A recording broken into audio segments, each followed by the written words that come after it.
соҳаи кишоварзӣ яке аз самтҳои асосӣ ва афзалиятноки пешбурди иқтисодиёт маҳсуб ёфта, нақши он дар таъмини амнияти озуқаворӣ, рушди соҳаҳои саноат, афзоиши имкониятҳои содиротӣ ва таъсиси ҷойҳои нави корӣ хело муҳим аст.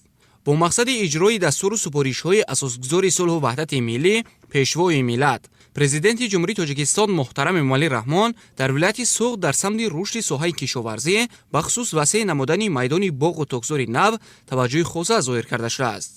зеро иқлими минтақа барои бунёди боғҳои интенсивӣ, суперинтенсивӣ ва анъанавӣ хело мувофиқ буда имкони гирифтани ҳосили фаровон аз майдони боғот мавҷуд мебошад. боғҳои нав аз ҳисоби заминҳои корами лалмии чарогоҳ ва боир бунёд гардида, асосан ба воситаи таҷҳизоти камасрафи қатрагӣ обёрӣ карда мешаванд. ҳамин шабу рӯз айёми аввали баҳор аст. деҳқонон, боғпарварон, токпарварон серкоранд.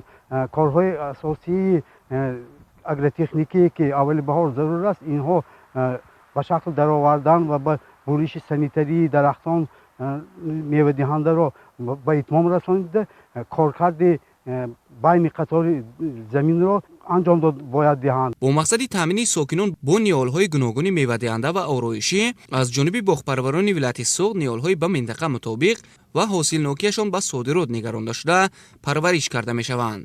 олимони мутахассисони соҳаи кишоварзӣ яке аз омилҳои асосии ба даст овардани ҳосили хушсифату фаровонро ин аз интихоби дурусти ниҳол ба шаклдарорӣ ва ғизодиҳии он унвон мекунанд.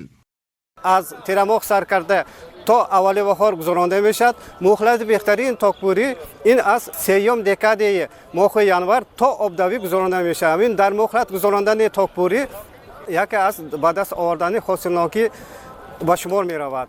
дар соли 2024 дар корхонаҳои кишоварзӣ ва хоҷагиҳои деҳқонии вилояти Суғд 282 гектар боғ ва 12 гектар токзори нав бунёд карда шудааст, ки аз он 23 гектар боғи интенсивӣ мебошад.